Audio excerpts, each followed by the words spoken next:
Capítulo 4. Un pueblo que esparce la luz.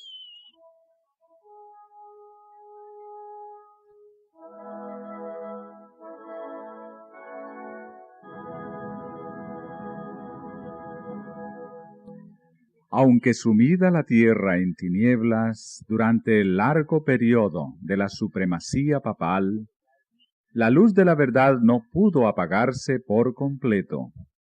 En todas las edades hubo testigos de Dios, hombres que conservaron su fe en Cristo como único mediador entre Dios y los hombres, que reconocían la Biblia como única regla de su vida y santificaban el verdadero día de reposo. Nunca sabrá la posteridad cuánto debe el mundo a esos hombres. Se les marcaba como a herejes. Los móviles que los inspiraban eran impugnados, su carácter difamado y sus escritos prohibidos, adulterados o mutilados. Sin embargo, permanecieron firmes y de siglo en siglo conservaron pura su fe, como herencia sagrada para las generaciones futuras.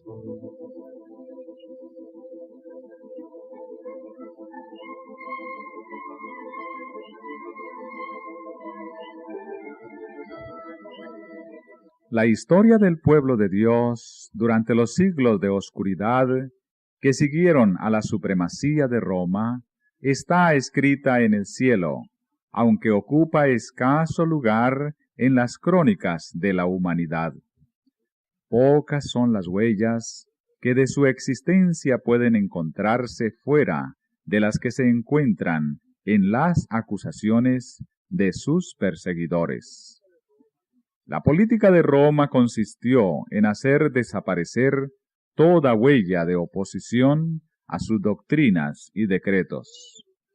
Trató de destruir todo lo que era herético, bien se tratase de personas o de escritos. Las simples expresiones de duda u objeciones acerca de la autoridad de los dogmas papales bastaban para quitarle la vida al rico o al pobre, al poderoso o al humilde. Igualmente se esforzó Roma en destruir todo lo que denunciase su crueldad contra los disidentes. Los concilios papales decretaron que los libros o escritos que hablasen sobre el particular fuesen quemados. Antes de la invención de la imprenta, eran pocos los libros, y su forma no se prestaba para conservarlos, de modo que los romanistas encontraron pocos obstáculos para llevar a cabo sus propósitos.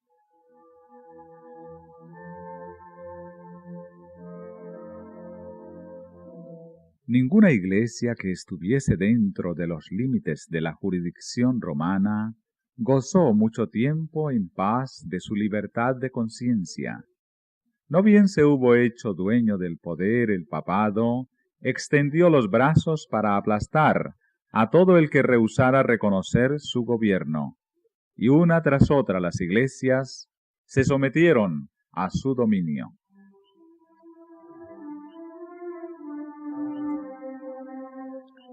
En Gran Bretaña, el cristianismo primitivo había echado raíces desde muy temprano. El evangelio recibido por los habitantes de este país en los primeros siglos no se había corrompido con la apostasía de Roma.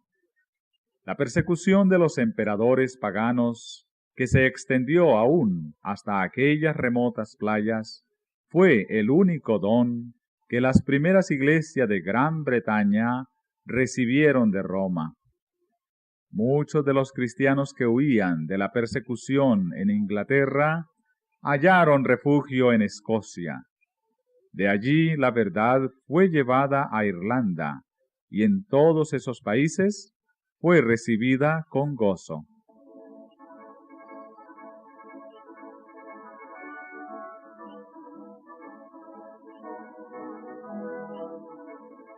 Luego que los sajones invadieron a Gran Bretaña, el paganismo llegó a predominar. Los conquistadores desdeñaron ser instruidos por sus esclavos, y los cristianos tuvieron que refugiarse en los páramos. No obstante, la luz, escondida por algún tiempo, siguió ardiendo. Un siglo más tarde brilló en Escocia con tal intensidad que se extendió a muy lejanas tierras.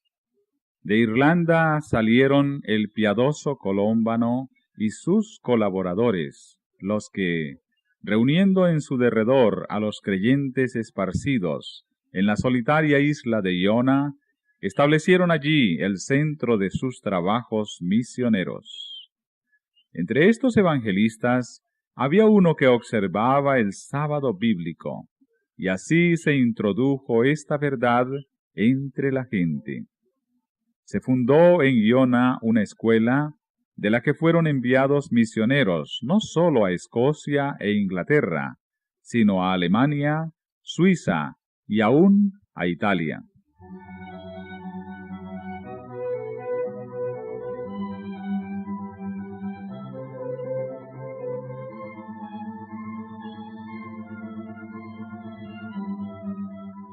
Roma, empero, había puesto los ojos en Gran Bretaña y resuelto someterla a su supremacía. En el siglo VI, sus misioneros emprendieron la conversión de los sajones paganos. Recibieron favorable acogida por parte de los altivos bárbaros, a quienes indujeron por miles a profesar la fe romana. A medida que progresaba la obra, los jefes papales y sus secuaces tuvieron encuentros con los cristianos primitivos. Se vio entonces un contraste muy notable.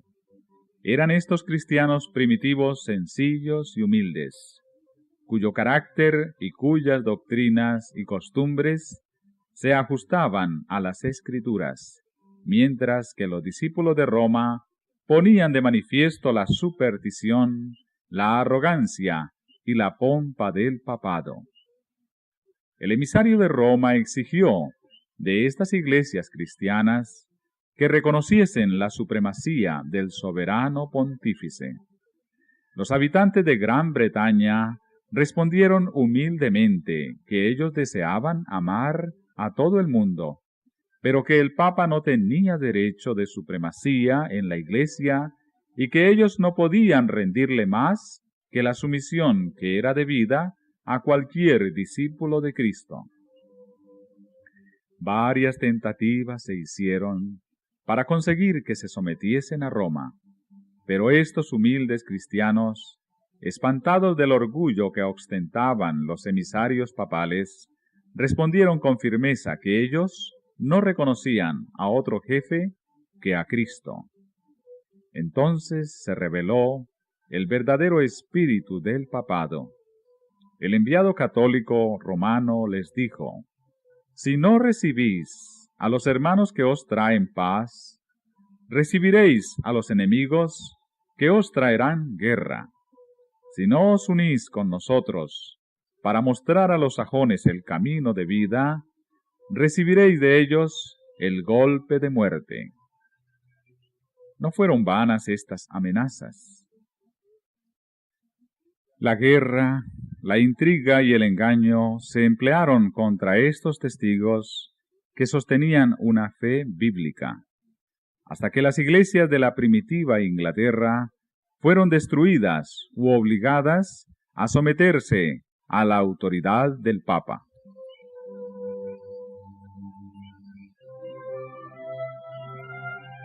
En los países que estaban fuera de la jurisdicción de Roma, existieron por muchos siglos grupos de cristianos que permanecieron casi enteramente libres de la corrupción papal.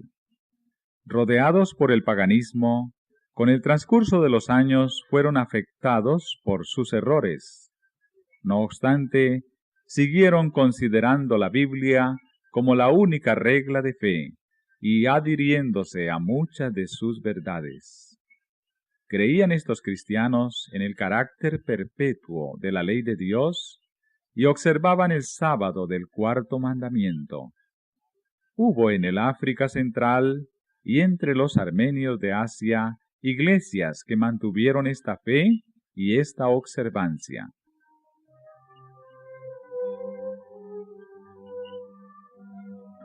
Mas, entre los que resistieron las instrucciones del poder papal, los valdenses fueron los que más sobresalieron. En el mismo país en donde el papado asentara sus reales, fue donde encontraron mayor oposición, su falsedad y corrupción. Las iglesias del Piamonte mantuvieron su independencia por algunos siglos, pero al fin llegó el tiempo en que Roma insistió en que se sometieran. Tras larga serie de luchas inútiles, los jefes de estas iglesias reconocieron, aunque de mala gana, la supremacía de aquel poder al que todo el mundo parecía rendir homenaje. Hubo, sin embargo, algunos que rehusaron sujetarse a la autoridad de papas o prelados. Determinaron mantenerse leales a Dios y conservar la pureza y sencillez de su fe. Se efectuó una separación. Los que permanecieron firmes en la antigua fe se retiraron. Algunos, abandonando sus tierras de los Alpes, alzaron el pendón de la verdad en países extraños. Otros se refugiaron en los valles solitarios y en los baluartes peñascosos de las montañas, y allí conservaron su libertad para adorar a Dios.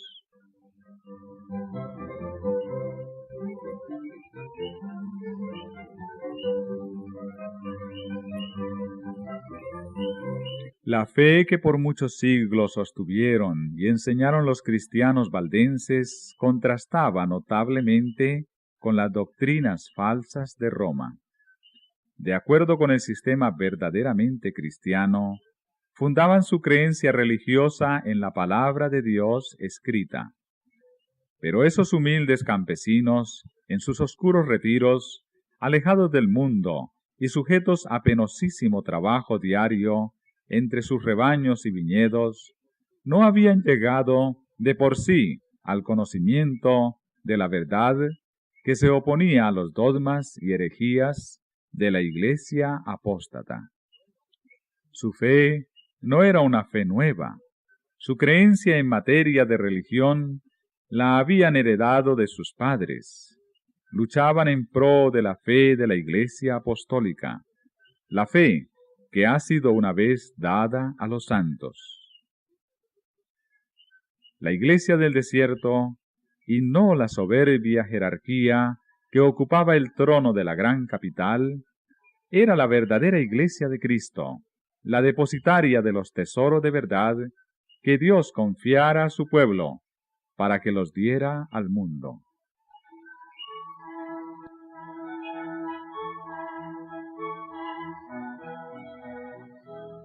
Entre las causas principales que motivaron la separación entre la verdadera Iglesia y Roma, se contaba el odio de ésta hacia el sábado bíblico. Como se había predicho en la profecía, el poder papal echó por tierra la verdad. La ley de Dios fue pisoteada, mientras que las tradiciones y las costumbres de los hombres eran ensalzadas. Se obligó a las iglesias que estaban bajo el gobierno del papado a honrar el domingo como día santo.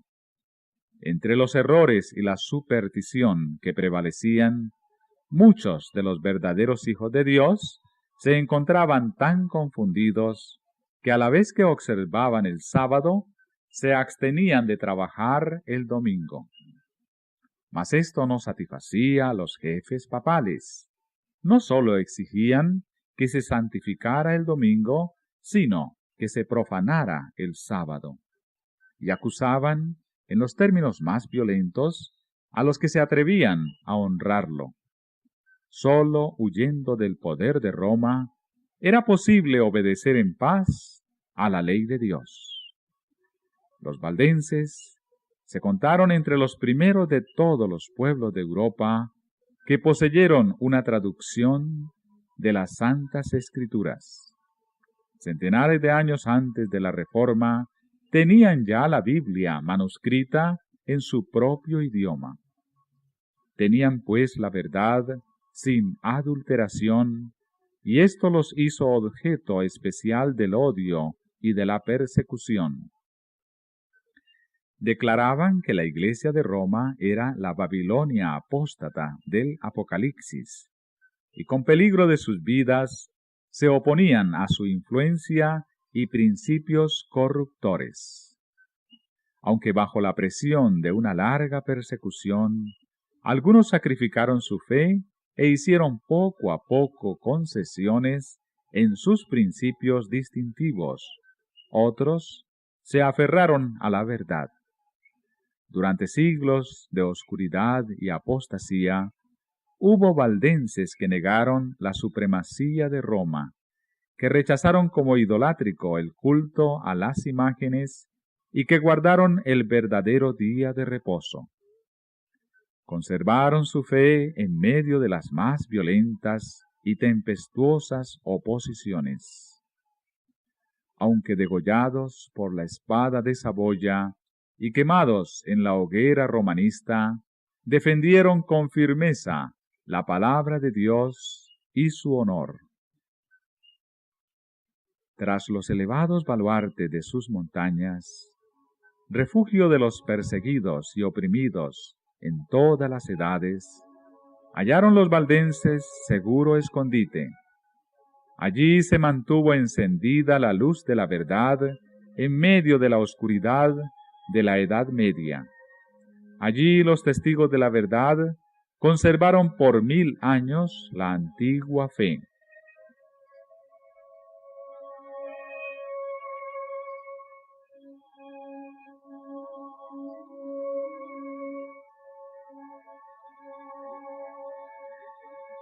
Dios había provisto para su pueblo un santuario de terrible grandeza, como convenía a las grandes verdades que les había confiado. Para aquellos fieles desterrados, las montañas eran un emblema de la justicia inmutable de Jehová. Señalaban a sus hijos aquellas altas cumbres que a manera de torres se erguían en inalterable majestad, y les hablaban de aquel en quien no hay mudanza ni sombra de variación, cuya palabra es tan firme como los montes eternos. Dios había afirmado las montañas y las había ceñido de fortaleza. Ningún brazo podía removerlas de su lugar, sino sólo el del poder infinito. Asimismo, había establecido su ley, fundamento de su gobierno en el cielo y en la tierra. El brazo del hombre podía alcanzar a sus semejantes y quitarles la vida, pero antes podría desarraigar las montañas de sus cimientos y arrojarlas al mar que modificar un precepto de la ley de Jehová, o borrar una de las promesas hechas a los que cumplen su voluntad. En su fidelidad a la ley, los siervos de Dios tenían que ser tan firmes como las inmutables montañas.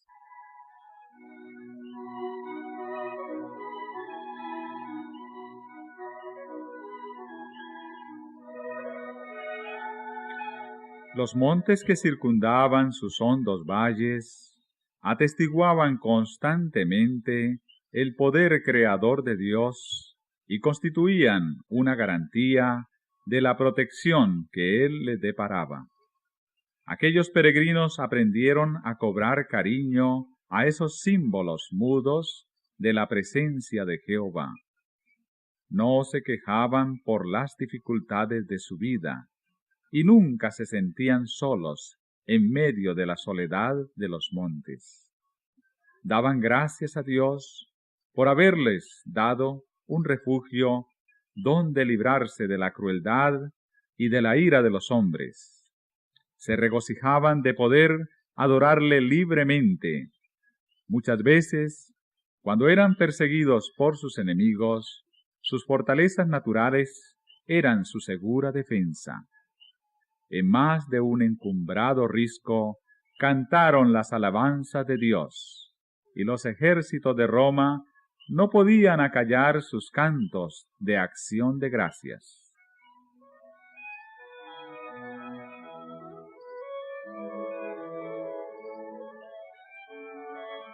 Pura, sencilla y ferviente fue la piedad de estos discípulos de Cristo.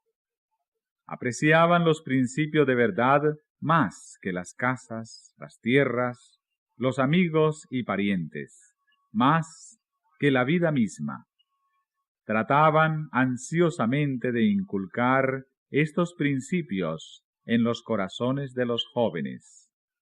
Desde su más tierna edad, estos recibían instrucción en las Sagradas Escrituras y se les enseñaba a considerar sagrados los requerimientos de la ley de Dios. Los ejemplares de la Biblia eran raros, por eso se aprendían de memoria sus preciosas palabras. Muchos podían recitar grandes porciones del Antiguo Testamento y del Nuevo. Los pensamientos referentes a Dios se asociaban con las escenas sublimes de la naturaleza y con las humildes bendiciones de la vida cotidiana. Los niños aprendían a ser agradecidos a Dios como al dispensador de todos los favores y de todos los consuelos.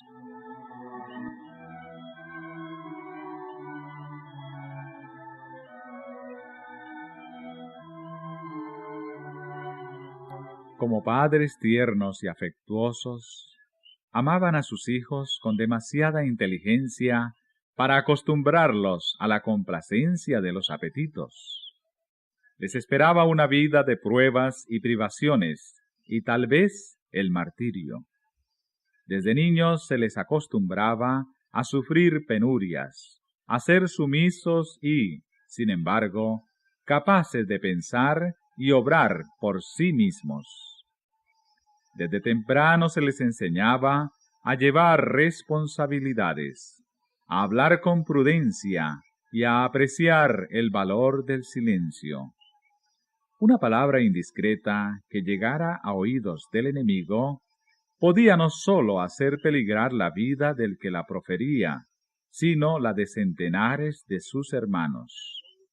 Porque así como los lobos acometen su presa, los enemigos de la verdad perseguían a los que se atrevían a abogar por la libertad de la fe religiosa.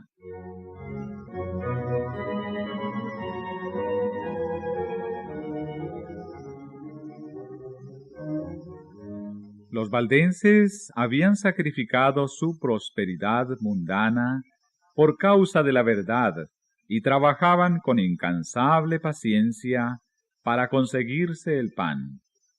Aprovechaban cuidadosamente todo pedazo de suelo cultivable entre las montañas y hacían producir a los valles y a las faldas de los cerros menos fértiles. La economía y la abnegación más rigurosa formaban parte de la educación que recibían los niños como único legado. Se les enseñaba que Dios había determinado que la vida fuese una disciplina y que sus necesidades sólo podían ser satisfechas mediante el trabajo personal, la previsión, el cuidado y la fe.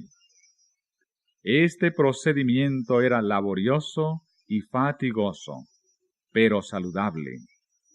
Es precisamente lo que necesita el hombre en su condición caída, la escuela que Dios le proveyó para su educación y desarrollo. Mientras que se acostumbraba a los jóvenes al trabajo y a las privaciones, no se descuidaba la cultura de su inteligencia. Se les enseñaba que todas sus facultades pertenecían a Dios y que todas debían ser aprovechadas y desarrolladas para servirle.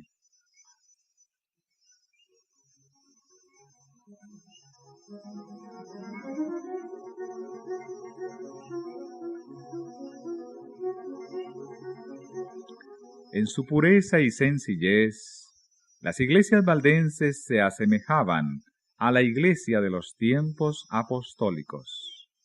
Rechazaban la supremacía de papas y prelados y consideraban la Biblia como única autoridad suprema e infalible. En contraste con el modo de ser de los orgullosos sacerdotes de Roma, sus pastores seguían el ejemplo de su maestro, que no vino para ser servido, sino para servir. Apacentaban el rebaño del Señor, conduciéndolo por verdes pastos y a las fuentes de agua de vida de su santa palabra. Alejado de los monumentos, de la pompa y de la vanidad de los hombres, el pueblo se reunía, no en soberbios templos, ni en suntuosas catedrales, sino a la sombra de los montes, en los valles de los Alpes, o en tiempo de peligro, en sitios peñascosos, semejantes a fortalezas, para escuchar las palabras de verdad de labios de los siervos de Cristo. Los pastores no sólo predicaban el Evangelio, sino que visitaban a los enfermos, catequizaban a los niños, amonestaban a los que andaban extraviados y trabajaban para resolver las disputas y promover la armonía y el amor fraternal. En tiempo de paz eran sostenidos por las ofrendas voluntarias del pueblo, pero a imitación de San Pablo, que hacía tiendas, todos aprendían algún oficio o profesión con que sostenerse en caso necesario.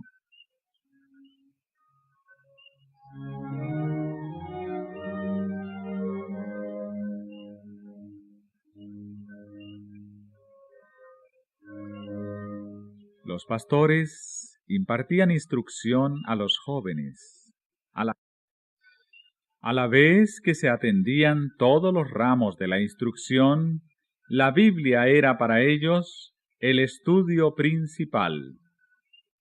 Aprendían de memoria los evangelios de San Mateo y de San Juan y muchas de las epístolas. Se ocupaban también en copiar las Santas Escrituras. Algunos manuscritos contenían la Biblia entera y otros solamente breves trozos escogidos, a los cuales se agregaban algunas sencillas explicaciones del texto, los que eran capaces de exponer las Escrituras. Así, se sacaban a luz los tesoros de la verdad que por tanto tiempo habían ocultado los que querían elevarse a sí mismos sobre Dios.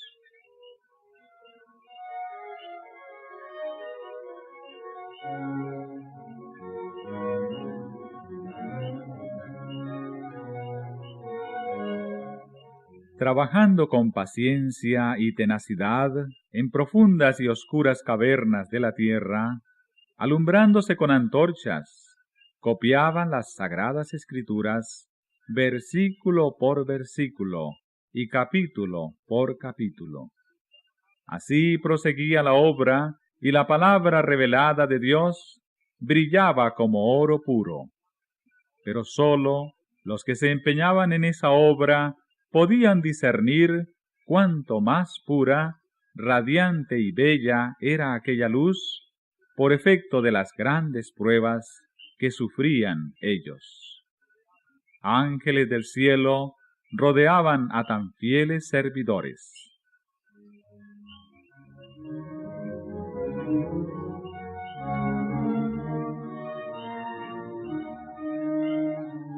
Satanás había incitado a los sacerdotes del Papa a que sepultaran la palabra de verdad bajo los escombros del error, la herejía y la superstición.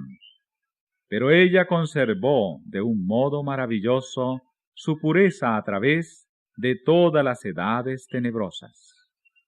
No llevaba la marca del hombre, sino el sello de Dios. Incansables han sido los esfuerzos del hombre para oscurecer la sencillez y claridad de las santas escrituras, y para hacerles contradecir su propio testimonio. Pero a semejanza del arca que flotó sobre las olas agitadas y profundas, la palabra de Dios cruza ilesa las tempestades que amenazan destruirla.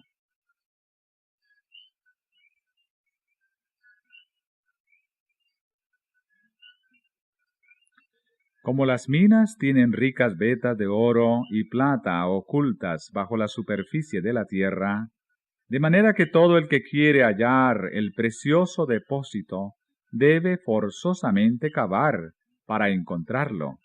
Así también contienen las Sagradas Escrituras tesoros de verdad, que sólo se revelan a quien los busca con sinceridad, humildad y abnegación.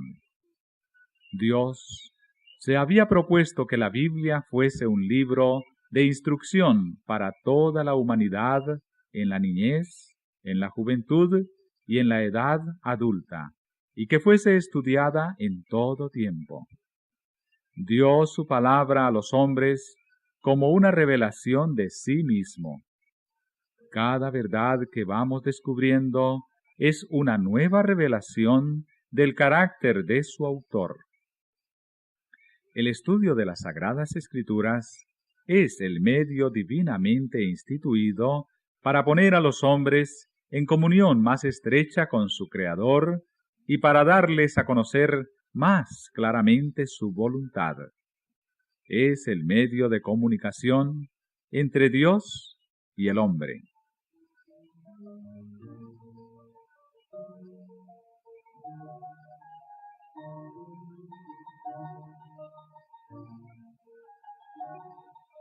Si bien los valdenses consideraban el temor de Dios como el principio de la sabiduría, no dejaban de ver lo importante que es tratar con el mundo, conocer a los hombres y llevar una vida activa para desarrollar la inteligencia y para despertar las percepciones.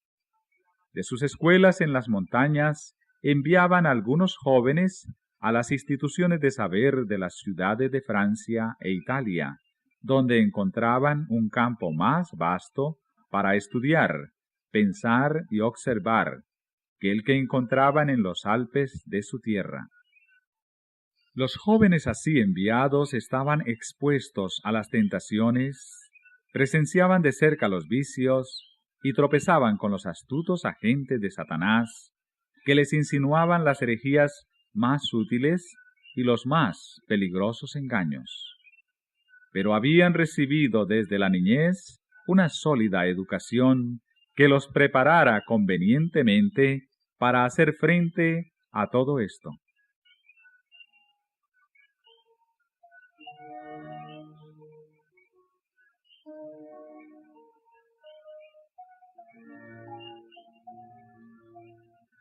En las escuelas donde iban no debían intimar con nadie.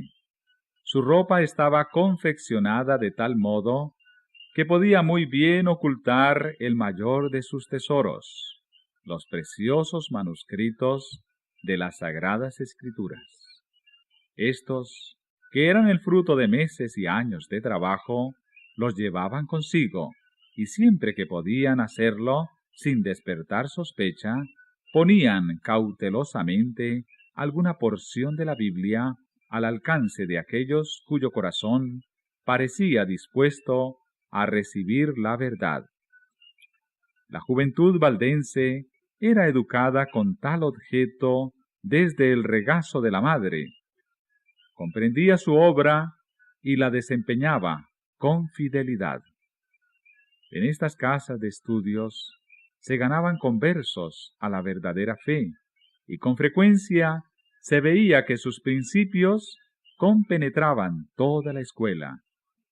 Con todo, los dirigentes papales no podían encontrar, ni aun apelando a minuciosa investigación la fuente de lo que ellos llamaban herejía corruptora.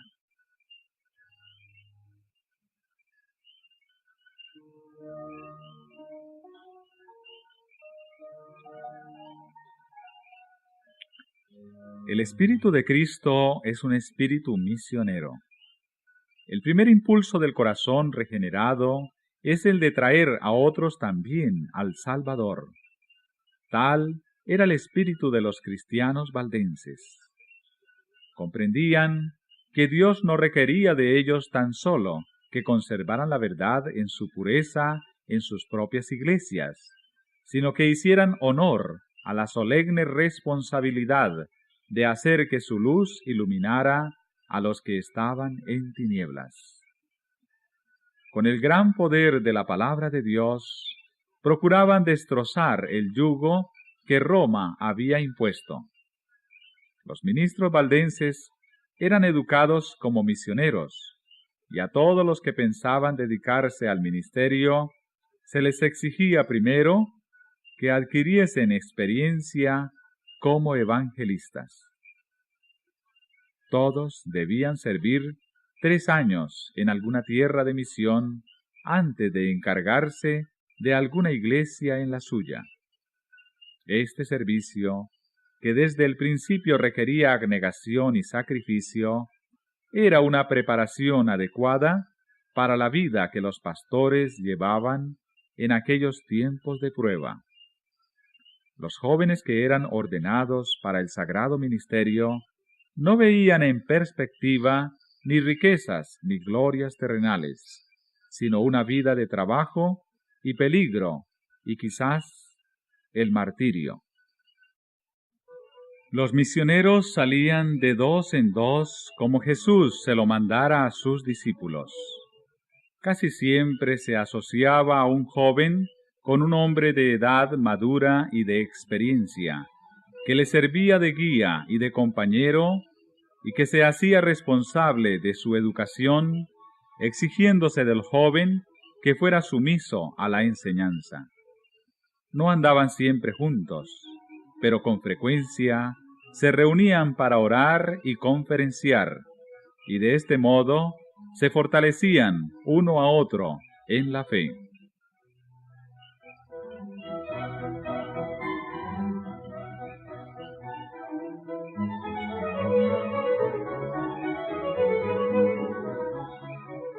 Dar a conocer el objeto de su misión hubiera bastado para asegurar su fracaso.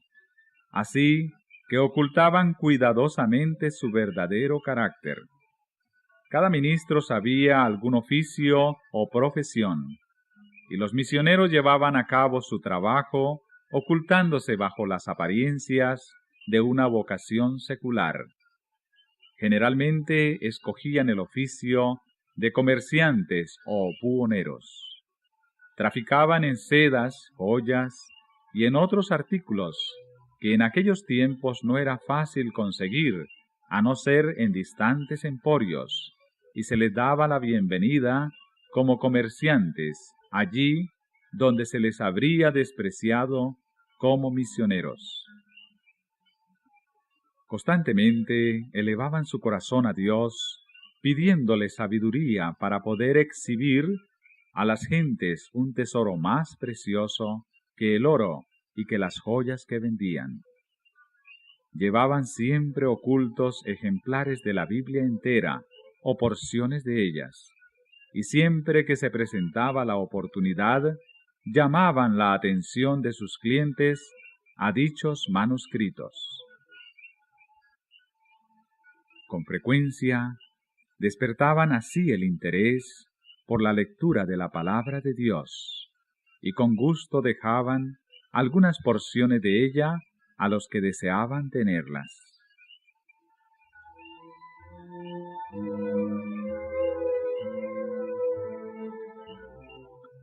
La obra de estos misioneros empezó al pie de sus montañas, en las llanuras y valles que los rodeaban, pero se extendió mucho más allá de esos límites. Descalzos y con ropa tosca, y desgarrada por las asperezas del camino, como la de su maestro, pasaban por grandes ciudades y se internaban en lejanas tierras. En todas partes esparcían la preciosa semilla. Doquiera fueran se levantaban iglesias, y la sangre de los mártires daba testimonio de la verdad. El día de Dios pondrá de manifiesto una rica cosecha de almas cegadas por aquellos hombres tan fieles.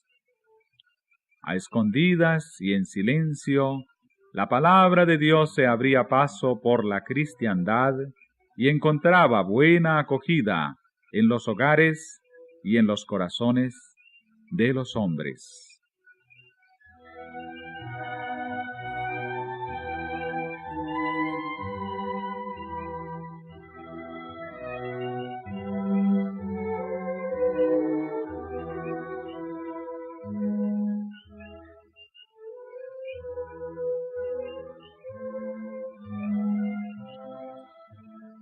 Para los valdenses, las Sagradas Escrituras no contenían tan solo los anales del trato que Dios tuvo con los hombres en lo pasado y una revelación de las responsabilidades y deberes de lo presente, sino una manifestación de los peligros y glorias de lo porvenir. Creían que no distaba mucho el fin de todas las cosas, y al estudiar la Biblia con oración y lágrimas, tanto más los impresionaban sus preciosas enseñanzas y la obligación que tenían de dar a conocer a otros sus verdades.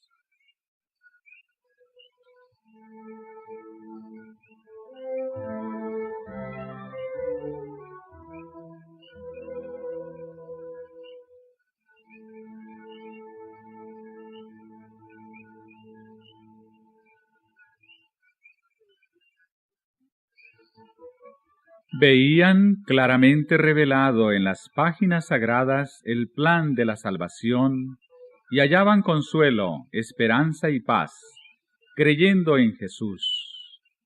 A medida que la luz iluminaba su entendimiento y alegraba sus corazones, deseaban con ansia ver derramarse sus rayos sobre aquellos que se hallaban en la oscuridad del error papal.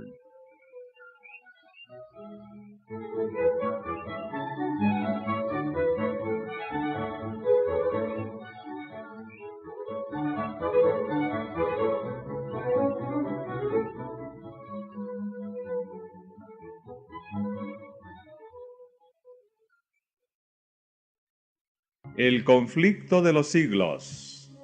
Continuación del capítulo 4, titulado Un pueblo que esparce la luz.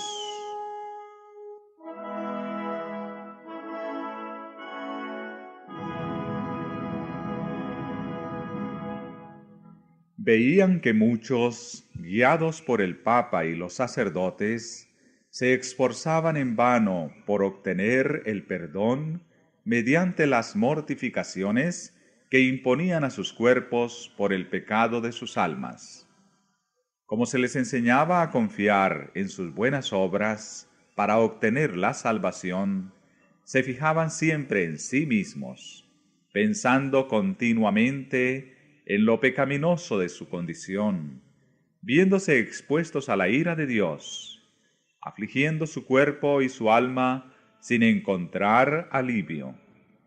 Así es como la doctrina de Roma tenían sujetas a las almas concienzudas. Millares abandonaban amigos y parientes y se pasaban la vida en las celdas de un convento. Trataban en vano de hallar paz para sus conciencias con repetidos ayunos y crueles azotes y vigilias, postrados por largas horas sobre las losas frías y húmedas de sus tristes habitaciones, con largas peregrinaciones, con sacrificios humillantes y con horribles torturas. Agobiados por el sentido del pecado y perseguidos por el temor de la ira vengadora de Dios, muchos se sometían a padecimientos hasta que la naturaleza exhausta concluía por sucumbir y bajaban al sepulcro sin un rayo de luz o de esperanza.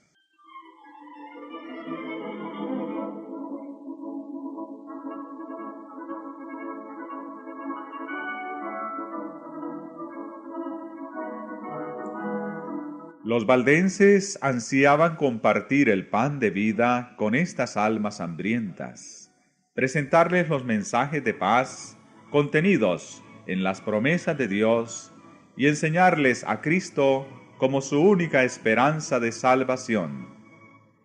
Tenían por falsa la doctrina de que las buenas obras pueden expiar la transgresión de la ley de Dios. La confianza que se deposita en el mérito humano hace perder de vista el amor infinito de Cristo. Jesús murió en sacrificio por el hombre, porque la raza caída no tiene en sí misma nada que pueda hacer valer ante Dios. Los méritos de un Salvador crucificado y resucitado son el fundamento de la fe del cristianismo. El alma depende de Cristo de una manera tan real y su unión con Él debe ser tan estrecha como la de un miembro con el cuerpo o como la de un pámpano con la vid. Las enseñanzas de los papas y de los sacerdotes habían inducido a los hombres a considerar el carácter de Dios y aún el de Cristo como austero, tétrico y antipático. Se representaba al Salvador tan desprovisto de toda simpatía hacia los hombres caídos, que era necesario invocar la mediación de los sacerdotes y de los santos. Aquellos cuya inteligencia había sido iluminada por la palabra de Dios ansiaban mostrar a estas almas que Jesús es un Salvador compasivo y amante, que con los brazos abiertos invita a que vayan a Él todos los cargados de pecados, cuidados y cansancio. Anhelaban derribar los obstáculos que Satanás había ido amontonando para impedir a los hombres que viesen las promesas y fueran directamente a Dios para confesar sus pecados y obtener perdón y paz.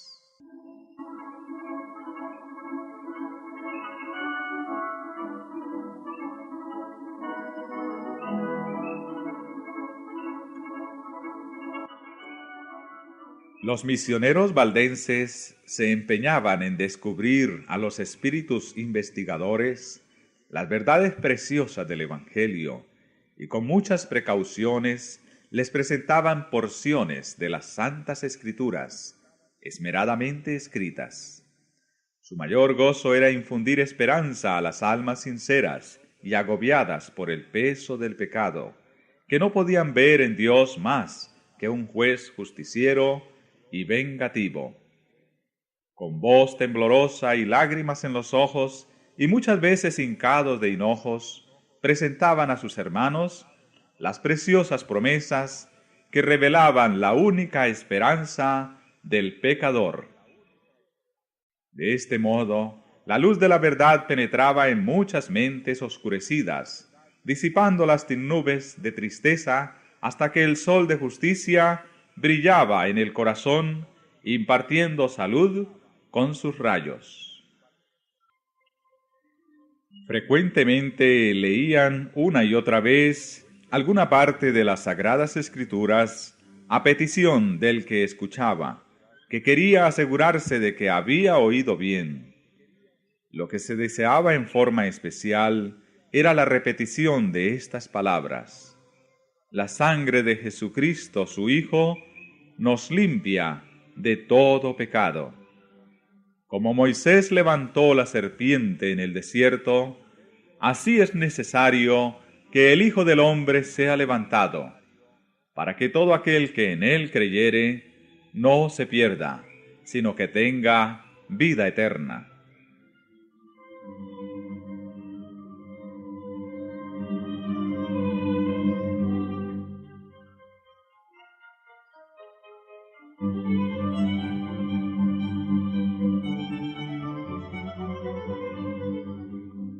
Muchos no se dejaban engañar por los acertos de Roma. Comprendían la nulidad de la mediación de hombres o ángeles en favor del pecado. Cuando la aurora de la luz verdadera alumbraba su entendimiento, exclamaban con alborozo: Cristo es mi sacerdote, su sangre es mi sacrificio, su altar es mi confesionario. Confiaban plenamente en los méritos de Jesús y repetían las palabras: sin fe es imposible agradar a Dios, porque no hay otro nombre debajo del cielo dado a los hombres en que podamos ser salvos.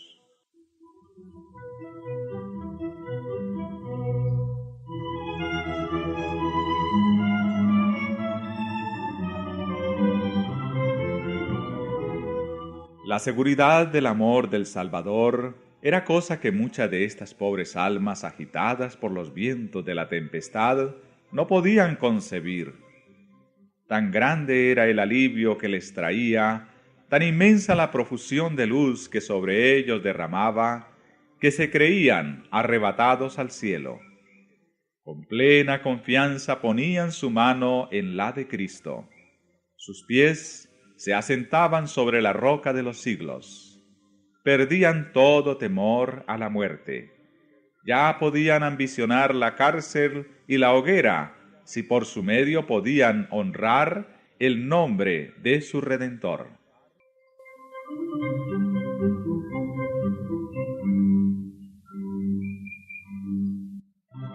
En lugares secretos la palabra de Dios era así sacada a luz y leída a veces a una sola alma, y en ocasiones a algún pequeño grupo que deseaba con ansias la luz y la verdad. Con frecuencia se pasaba toda la noche de esta manera. Tan grandes eran el asombro y la admiración de los que escuchaban, que el mensajero de la misericordia, con no poca frecuencia, se veía obligado a suspender la lectura hasta que el entendimiento llegara a darse bien cuenta del mensaje de salvación. A menudo se proferían palabras como estas: ¿aceptará Dios en verdad mi ofrenda? ¿Me mirará con ternura? ¿Me perdonará? La respuesta que se les leía era: venid a mí, todos los que estáis cansados y agobiados, y yo os haré descanso. La fe se aferraba de las promesas, y se oía estas alegres respuestas: ya no habrá que hacer más peregrinaciones, ni viajes penosos a los santuarios. Puedo acudir a Jesús tal como soy, pecador e impío, seguro de que no desechará la oración de arrepentimiento. Los pecados te son perdonados. Los míos sí, aún los míos pueden ser perdonados.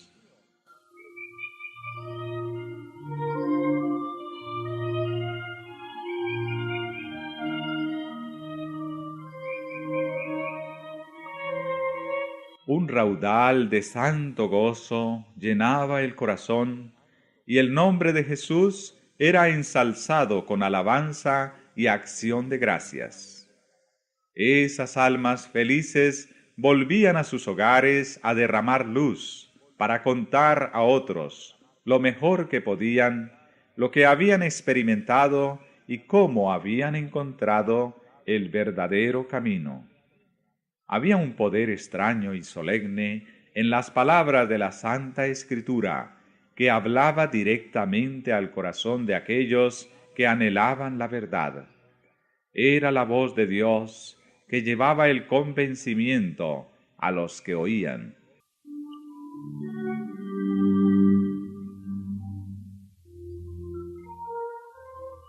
El mensajero de la verdad proseguía su camino, pero su apariencia humilde, su sinceridad, su formalidad y su fervor profundo se prestaban a frecuentes observaciones. En muchas ocasiones sus oyentes no le preguntaban de dónde venía ni a dónde iba. Tan embargados se hallaban al principio por la sorpresa y después por la gratitud y el gozo, que no se les ocurría hacerle preguntas. Cuando le habían instado a que los acompañara a sus casas, les había contestado que debía primero ir a visitar las ovejas perdidas del rebaño. ¿Sería un ángel del cielo?, se preguntaban.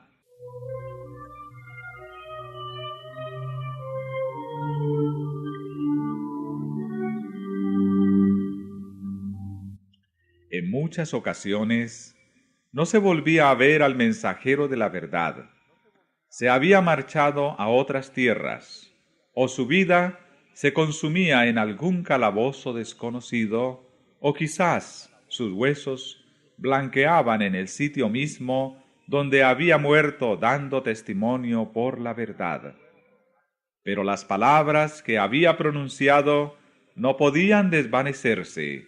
Hacían su obra en el corazón de los hombres, y sólo en el día del juicio se conocerán plenamente sus preciosos resultados.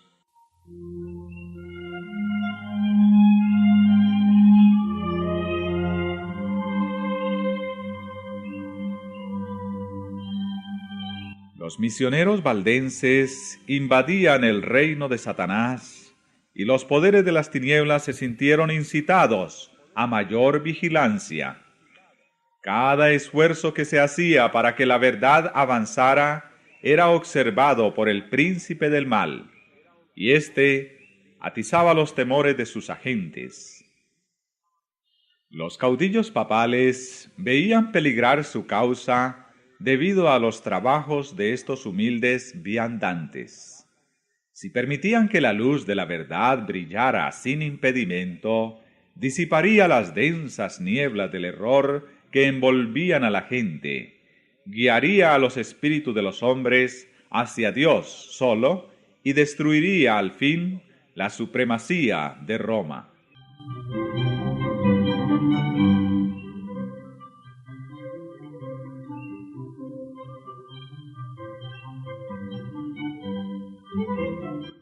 La misma existencia de estos creyentes que guardaban la fe de la primitiva iglesia era un testimonio constante contra la apostasía de Roma y por lo tanto despertaba el odio y la persecución más implacables.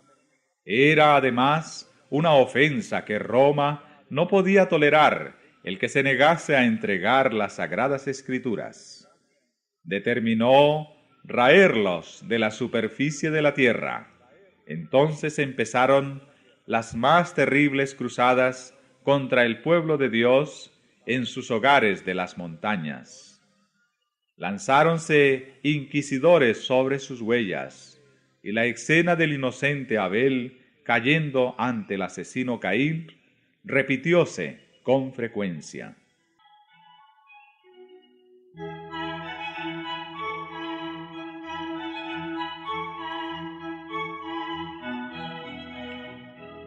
Una y otra vez fueron asolados sus feraces campos, destruidas sus habitaciones y sus capillas, de modo que de lo que había sido campos florecientes y hogares de cristianos sencillos y hacendosos, no quedaba más que un desierto.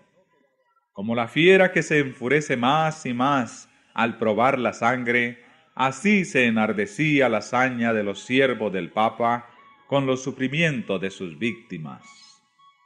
A muchos de estos testigos de la fe pura se les perseguía por las montañas y se les cazaba por los valles donde estaban escondidos, entre bosques espesos y cumbres roqueñas.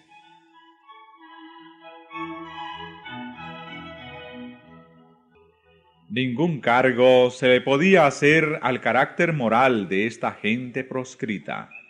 Sus mismos enemigos la tenían por gente pacífica, sosegada y piadosa. Su gran crimen consistía en que no querían adorar a Dios conforme a la voluntad del Papa, y por este crimen se les infligía todos los ultrajes, humillaciones y torturas que los hombres o los demonios podían inventar. Una vez que Roma resolvió exterminar la secta odiada, el Papa expidió una bula en que condenaba a sus miembros como herejes y los entregaba a la matanza. No se les acusaba de holgazanes, ni de deshonestos, ni de desordenados, pero se declaró que tenían una apariencia de piedad y santidad que seducía a las ovejas del verdadero rebaño.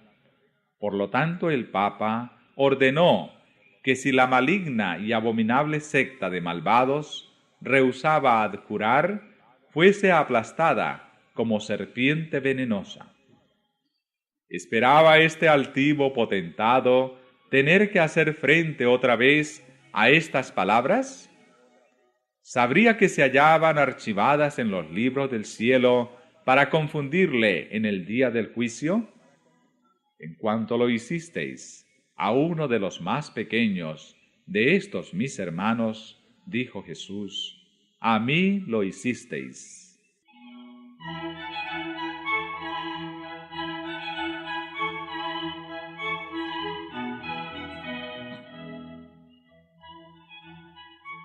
En aquella bula se convocaba a todos los miembros de la Iglesia a participar en una cruzada contra los herejes. Como incentivo para persuadirlos a que tomaran parte en tan despiadada empresa, absolvía de toda pena o penalidad eclesiástica, tanto general como particular, a todos los que se unieran a la cruzada, quedando de hecho libres de cualquier juramento que hubieran prestado. Declaraban legítimos sus títulos sobre cualquiera propiedad que hubieran adquirido ilegalmente y prometía la remisión de todos sus pecados a aquellos que mataran a cualquier hereje. Anulaba todo contrato hecho en favor de los valdenses. Ordenaba a los criados de estos que los abandonasen. Prohibía a todos los que les prestasen ayuda de cualquiera clase y los autorizaba para tomar posesión de sus propiedades. Este documento muestra a las claras qué espíritu satánico obraba detrás del escenario. Es el rugido del dragón y no la voz de Cristo, lo que en él se dejaba oír.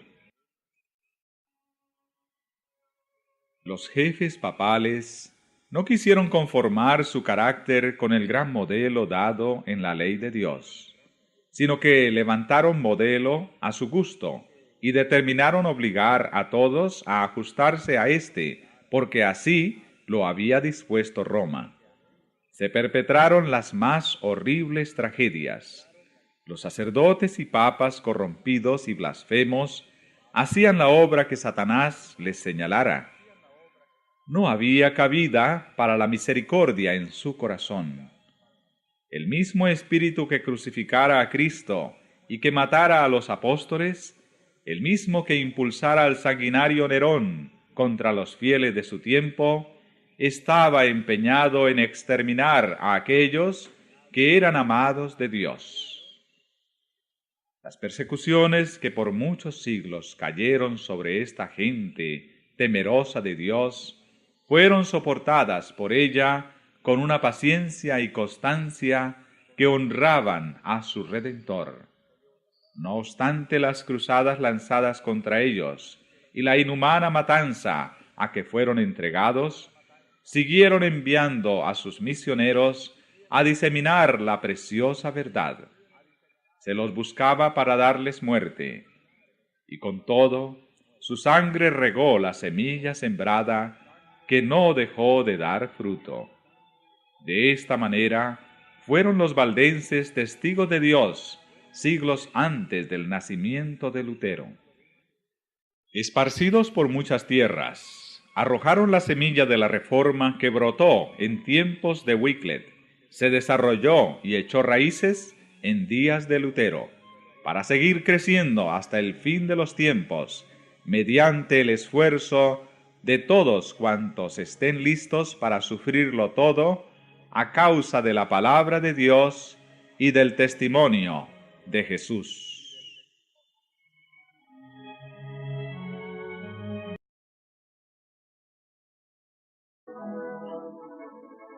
Luego que los sajones invadieron a Gran Bretaña, el paganismo llegó a predominar.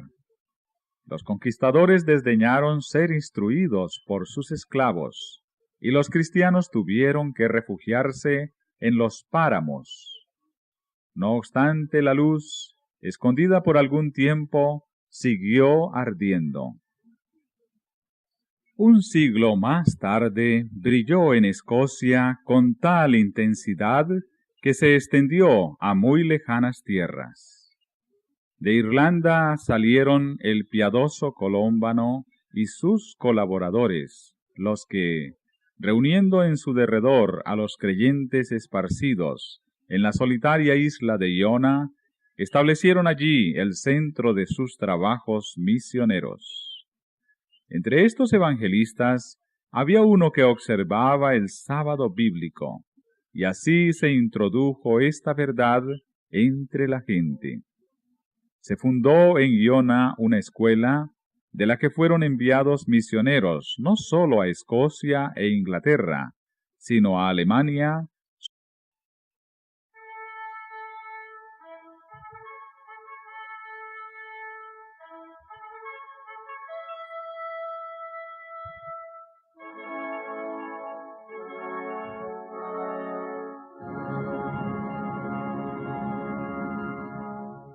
Capítulo 4. Un pueblo que esparce la luz.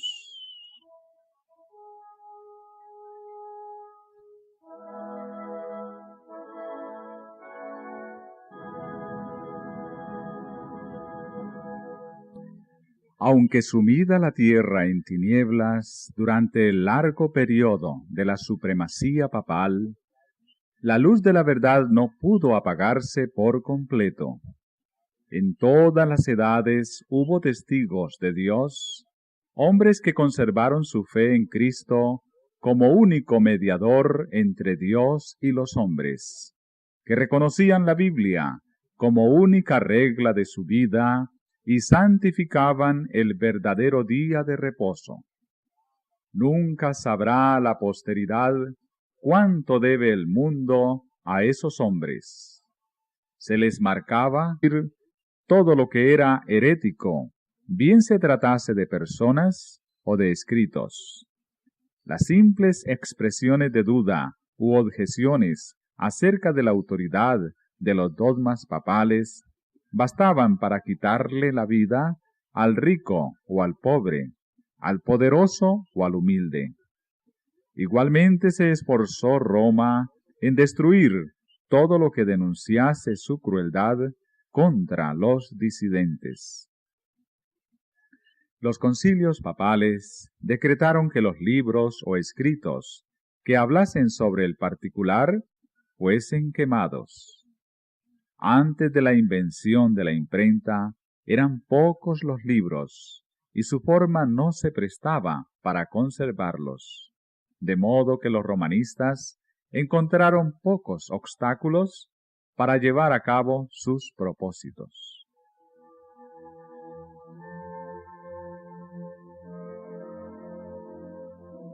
Ninguna iglesia que estuviese dentro de los límites de la jurisdicción romana gozó mucho tiempo en paz de su libertad de conciencia. No bien como a herejes, los móviles que los inspiraban eran impugnados, su carácter difamado y sus escritos prohibidos, adulterados o mutilados. Sin embargo, permanecieron firmes y de siglo en siglo conservaron pura su fe, como herencia sagrada para las generaciones futuras.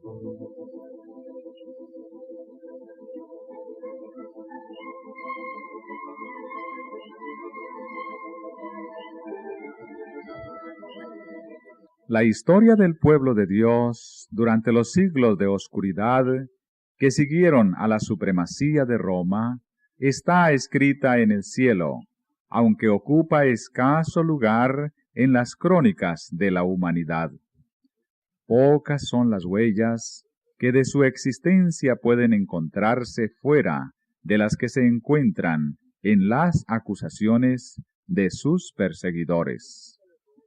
La política de Roma consistió en hacer desaparecer toda huella de oposición a sus doctrinas y decretos.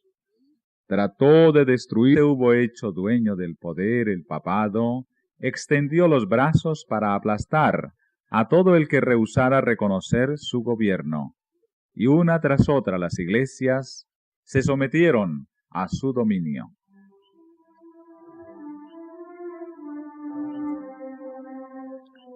En Gran Bretaña, el cristianismo primitivo había echado raíces desde muy temprano. El evangelio recibido por los habitantes de este país en los primeros siglos no se había corrompido con la apostasía de Roma. La persecución de los emperadores paganos, que se extendió aún hasta aquellas remotas playas, fue el único don que las primeras iglesias de Gran Bretaña recibieron de Roma. Muchos de los cristianos que huían de la persecución en Inglaterra hallaron refugio en Escocia. De allí la verdad fue llevada a Irlanda, y en todos esos países fue recibida con gozo.